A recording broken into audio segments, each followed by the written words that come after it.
ഇങ്ങോട്ട് ഇറങ്ങണം. ഏത് തന്തയുടെ അടിയന്തരം ഉണ്ടാനാടാ നീയൊക്കെ ഈ മരണപ്പാച്ചിൽ നടത്തുന്നത്? സാറേ കയ്യാങ്കളി വേണ്ട, ഇത് ചെയർമാന്റെ ബസ്സാ. മുഖത്ത് വേണ്ടി സംസാരിക്കുന്നോടാ.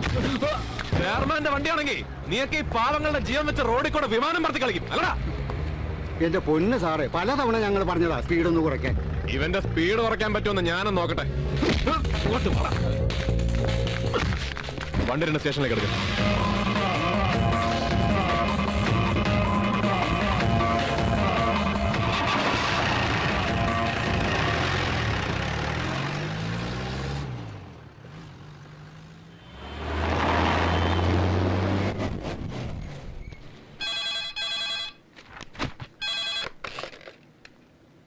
ആ ചെയർമാൻ, എന്താടോ?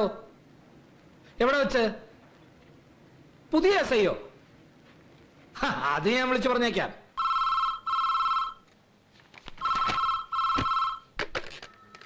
എസ്ഐ ഉണ്ണികൃഷ്ണൻ. ഞാനാ ചെയർമാൻ. മനസ്സിലായില്ല. മനസ്സിലായില്ലേ? വന്ന് ജോയിൻ ചെയ്തല്ലേ ഉള്ളൂ, പതിയെ മനസ്സിലായിക്കോളും. താൻ അവിടെ പിടിച്ചു വച്ചിരിക്കുന്നതേ എന്റെ ബസ്സാ. പിന്നെ ഞാൻ ശമ്പളം കൊടുക്കുന്ന പിള്ളേരെ അതങ്ങനെ വച്ച് താമസിപ്പിച്ച് വഷളാക്കാതെ പറഞ്ഞു വിട്ടേക്ക്. അവരെ പിടിച്ചു വെച്ചത് ഞാനാ. അപ്പൊ പറഞ്ഞു വിടാനും ഞാൻ തന്നെ തീരുമാനിക്കണം. പരാതി വല്ലതുകൊണ്ട് ഫോണിലൂടെ അല്ല, നേരിട്ട് വാ. അങ്ങനെ നേരിട്ട് വന്ന് പരാതി ബോധിപ്പിക്കുന്ന പതിവ് എനിക്ക് പണ്ടേ ഇല്ലടാ കൊച്ചനെ. എന്നാ പിന്നെ ആ പതിവ് ചെയർമാൻ അങ്ങ് തെറ്റിച്ചേക്ക്.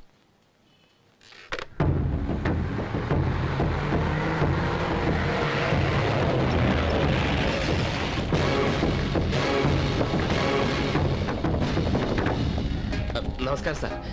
വണ്ടി ഓവർ സ്പീഡ് ആയിരുന്നു. ഡ്രൈവർമാരുടെ കയ്യിലും ഫോൾട്ട് ഉണ്ട്. ഇങ്ങോട്ട് മാറി നിൽക്കണോ? കൊല്ലം കുറെയായി ഞാൻ ഈ ഏർപ്പാട് തുടങ്ങിയിട്ട്. ഒന്നല്ല, റൂട്ടിൽ ഓടുന്ന 18 ബസ്സുള്ളവനാ ഞാൻ.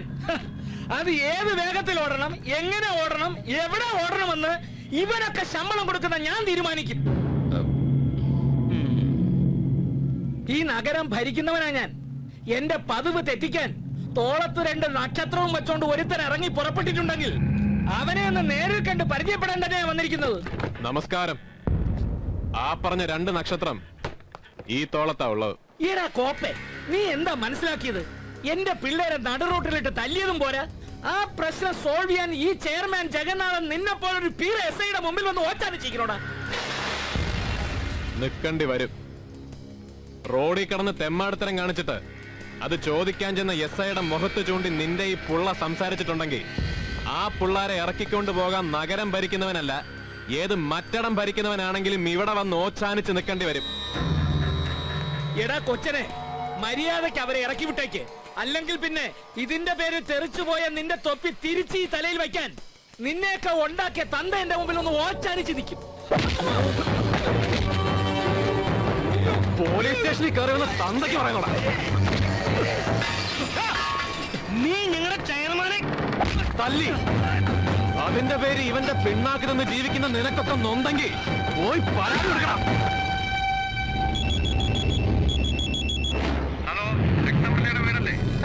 അങ്ങനെ XMLA കുക്സ് എന്നൊക്കെ പറഞ്ഞ് മനുഷ്യനൊരു മരം റിട്ടയർഡ് ആക്കാൻ നോക്കണ്ട. നമ്മൾ ചെന്തലാന്ന് പറ. ആണോ? വേണ്ട വേണ്ട, കുഴപ്പമാക്കാനൊക്കെ വരട്ടെ, അത് ഞാൻ കൈകാര്യം ചെയ്തോളാം. എടീ ബസുമതി, നമ്മുടെ മരുമോന്റെ അനിയൻ ഉണ്ണികൃഷ്ണൻ ഇവിടെ ഒന്ന് പണ്ടാരം അടങ്ങിയപ്പോഴേ പണി തുടങ്ങിയെന്ന്. എന്റെ കുഴപ്പം വല്ലതും? ചില്ലറ കുഴപ്പമൊന്നല്ലോ ഉണ്ടാവാൻ പോകുന്നത്. ചായ വേണ്ട, ഊയം വേണ്ട, നീ ആ ഷർട്ടിങ് എറി.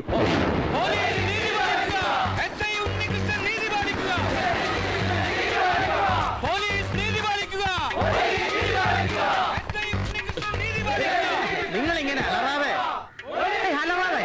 അവൻ എന്റെ പയ്യനാ, ഞാൻ പറഞ്ഞ അനുസരിക്കും. അതില്ലെങ്കിൽ അപ്പൊ മതി മുദ്രാവാക്യവും കിദ്രാവാക്യവും ഒക്കെ.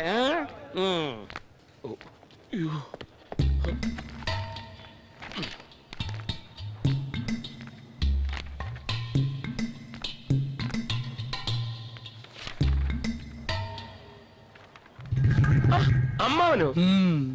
മരുമോനെ രാമകൃഷ്ണ, എന്റെ മോക്കും കുഞ്ഞുങ്ങൾക്കും ഒക്കെ സുഖം തന്നെയല്ലേ? പ്രത്യേകിച്ച് അസുഖമൊന്നുമില്ല അമ്മാവ. അല്ല, അമ്മാവൻ എന്താ ഈ വഴിക്ക്? ചുമ്മാ ഒന്ന് കാറ്റ് കൊള്ളാൻ ഇറങ്ങിയതാ. ആ കൂട്ടത്തിൽ നമ്മുടെ ഉണ്ണിക്കുട്ടനെ കണ്ടോ ഒന്ന് അപ്രീഷിയേറ്റ് ചെയ്യാമെന്നും വിചാരിച്ചു. ആളകത്തുണ്ടോ അതോ റിസൈൻ ചെയ്ത് പോയോ? അയ്യോ,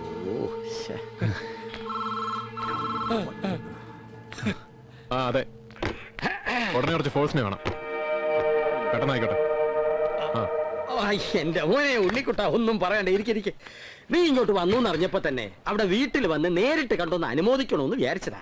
പക്ഷേ ഇപ്പൊ ഭരണമില്ലെങ്കിലും ധർണ കിർണ റാലി കീലി എന്നൊക്കെ പറഞ്ഞ് ഒന്ന് നിന്ന് തിരിയാനുള്ള സമയം കിട്ടണ്ടേ. അതൊക്കെ പോട്ടെ. ഇതിപ്പോ ഇത്രത്തോളം എത്തിയ സ്ഥിതിക്ക് ഇനി ആള് ബഹളും പത്രക്കുത്തറൊക്കെ വരുന്നതിന് മുമ്പ് അകത്ത് കിടക്കുന്ന മാന്യന്മാരെ ഇറക്കി വിട്ടേക്ക്. ഓ, അപ്പൊ അവർക്ക് വേണ്ടി ശുപാർശ ചെയ്യാനാണ് അമ്മാവൻ ഇപ്പൊ ഇങ്ങോട്ട് വന്നിരിക്കുന്നത് അല്ലെ? ശുപാർശ കിപാർശ ഇതുപോലുള്ള കാര്യങ്ങളിലൊന്നും ഒട്ടും താല്പര്യമില്ലാത്തവനാ ഞാൻ. പിന്നെ ഇയാള് ഈ ചെയർമാൻ ആള് നല്ലവൻ. നമ്മുടെ വീട്ടിലേക്ക് വല്ല ഫ്രിഡ്ജോ വാഷിംഗ് മെഷീനോ മെഷീനോ എന്തിനധികം ഒരു ബസ് വേണമെന്ന് പറഞ്ഞാൽ ഡ്രൈവർ അടക്കം കൊടുത്തു വിടാൻ മടിയില്ലാത്ത പാർട്ടിയാ. നീ ചെറുപ്പമാ. അതിന്റെ ഒരു ആവേശത്തില് അയാളോട് പറഞ്ഞത് സ്വല്പ കൂടിപ്പോയിട്ടുണ്ടെങ്കിൽ അതിന് വല്ല മാപ്പോ ഗീപ്പോ പറഞ്ഞ് അവരെ ഇറങ്ങി വിട്ടേക്ക്. അമ്മാവൻ ഈ കാര്യത്തിന് വേണ്ടി ഇത്രയും ബുദ്ധിമുട്ട് ഇതുവരെ വന്ന സ്ഥിതിക്ക് പിരിച്ചുവിട്ടേക്കാം, മാപ്പ് പറഞ്ഞതിന് ശേഷം. ഞാനല്ല, അയാള്. അത് നടന്നത് തന്നെ. എന്നാ പിന്നെ ഉണ്ണിക്കുട്ടാ, ബെസ്റ്റ് ഓഫ് ലക്ക്. നിന്റെ നല്ല ഭാവിക്ക് വേണ്ടി ഞാൻ പ്രാർത്ഥിക്കുന്നു. അപ്പൊ തൽക്കാലം അമ്മാവൻ ചെന്നാട്ടെ. വല്ല റാലിയോ കീലിയോ ഒക്കെ കാണുമല്ലോ. തിരിച്ചടിച്ച് എടാ മരുമോനെ, നിനക്ക് നട്ടലില്ലാതെയും പോയി, അവനതൊരൽപ്പം കൂടിയും പോയി. റെയിൽവേ ട്രാക്ക് വിഴുങ്ങിയ പോലെ അവന്റെ ഒരു നിപ്പ്. ഇടയ്ക്കൊന്ന് വളഞ്ഞില്ലെങ്കിലേ നാട്ടുകാർ കയറി വിളയും.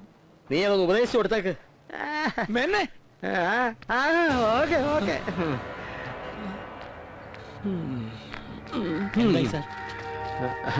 ചെറുക്കൻ എന്റെ ബന്ധുവായി പോയതുകൊണ്ട് ഇനി എന്താ വേണ്ട വെച്ചാൽ നിങ്ങൾ എന്നെ അയക്കോ. നേതാവ് ഉദ്ദേശിക്കുന്ന പോലെ ബന്ധോ കിന്തോ അങ്ങനെ വല്ല നടത്തണം. എന്ത് കുന്തം വേണേലും അയക്കോ, സ്ഥലം വിടാം. നഗരവാസികളെ, നമ്മുടെ ചെയർമാനും all Kerala bus owners association പ്രസിഡന്റുമായ ശ്രീമാൻ ജഗന്നാഥ് വർമ്മയെ ലോക്കപ്പിലിട്ട് അതിക്രൂരമായി മർദ്ദിക്കുകയും പാവപ്പെട്ട ബസ് ജീവനക്കാരെ നടുറോഡിലിട്ട് തല്ലിച്ചതയ്ക്കുകയും ചെയ്തതിനെതിരെ ശക്തമായി പ്രതിഷേധിക്കുന്നതിന്റെ ഭാഗമായി കടകളടച്ചും ഗതാഗതം സ്തംഭിപ്പിച്ചും ഹർത്താൽ ആചരിക്കുവാൻ തീരുമാനിച്ചിരിക്കുന്നു.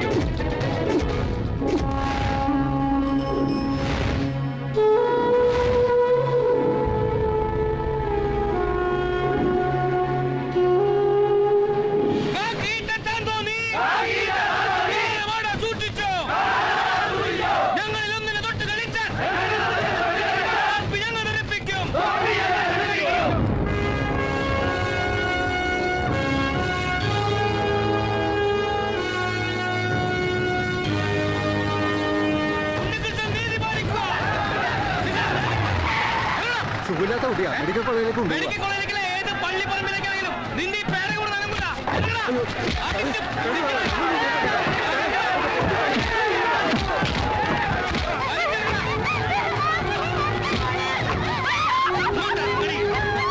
പ്രകടനം വിലയങ്ങാടിയില്ല.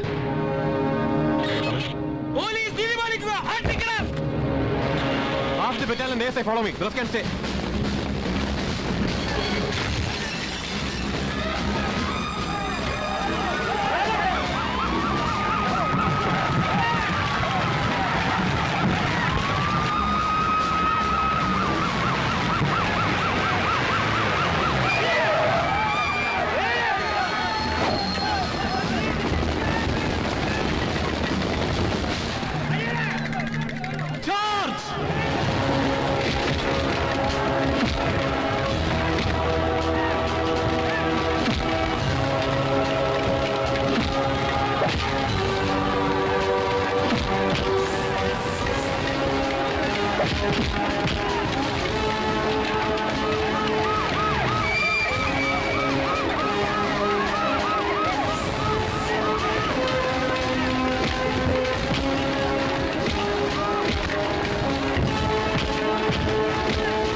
അവിടെ സ്റ്റേഷനിൽ വെച്ച് എന്നോട് സിനിമ സ്റ്റൈലിൽ പെർഫോമൻസ് നടത്തിയപ്പോ അവൻ ഊഹിച്ചു കാണില്ല അതിന്റെ പേരിൽ ഇങ്ങനെ ഒരു പെർഫോമൻസ് നാട്ടിൽ നടക്കുമെന്ന്.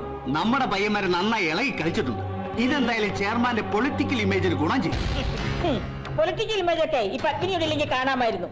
ഞാൻ നേരിട്ട് DGP വിളിച്ചുകൊണ്ടാ ഇദ്ദേഹം ഇങ്ങോട്ട് ഇറങ്ങി പോന്നത്. ആ കാക്കിയൊക്കെ താന്തോന്നി കാണിച്ച അഹങ്കാരത്തിന് വെച്ചേക്കരുതവനെ. ഇങ്ങനെ കൊണ്ട് പറ്റില്ലെങ്കിൽ എന്തിനു പോകുന്ന ആമ്പിള്ളേർ എന്റെ അടുത്തുണ്ട്. നീ ഒന്ന് അടങ്ങന്റെ പത്മിനി. അവന് വേണ്ടത് എന്താണെന്ന് വെച്ചാ അത് അതിന്റെ പലിശയും കൂട്ടുപലിശയും ചേർത്ത് നമ്മുടെ പൗലോസും പിള്ളേരും കൂടി വേണ്ട പോലെ ഇപ്പൊ തന്നെ കൊടുത്തു.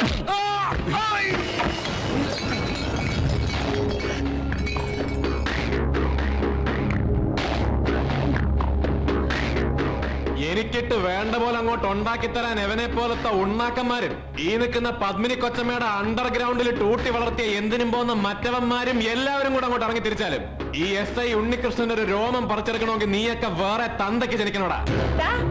ഇതിയാനെ തല്ലിതം പോരാഞ്ഞിട്ട് പിന്നെ നീ ഇവിടെ കയറി വന്ന ആളാവ നിന്നാലുണ്ടല്ലോ ഈ പത്മിനി ആയാലും നിനക്ക് ശരിക്കറിയില്ല. ഈ പത്മിനി കൊച്ചമ്മ ആരാണെന്ന് ഈ കൊച്ചേട്ടൻ അറിയില്ല എന്ന കാര്യം എനിക്ക് നന്നായിട്ട് മനസ്സിലായി. കാരണം റൂട്ടിലോടുന്ന 18 വണ്ടി ഉണ്ടെന്നാണ് ഇയാൾ സ്റ്റേഷനിൽ കയറി ഒന്ന് വീമ്പിളക്കിയത്. 18 അല്ല, ഈ വോൾവോ അടക്കം 19 വണ്ടി റൂട്ടിലോടി കളക്ഷൻ ഉണ്ടാക്കുന്ന കാര്യം നാട്ടുകാർക്കൊക്കെ നന്നായിട്ട് അറിയാൻ ചേച്ചി. കുടുംബത്തിൽ കയറി വന്ന് പോക്കിരുത്തരം പറഞ്ഞാലുണ്ടല്ലോ. പോക്കിരുത്തരം പറയാനല്ലടാ, കാണിക്കാൻ വന്നാ ഞാൻ.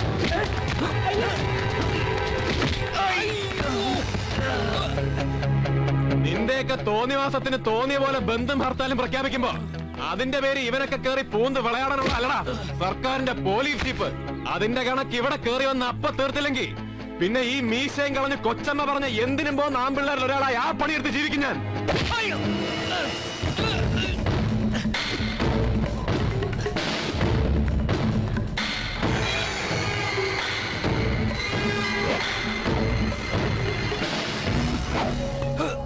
തല്ലി പൊട്ടിക്കടാ.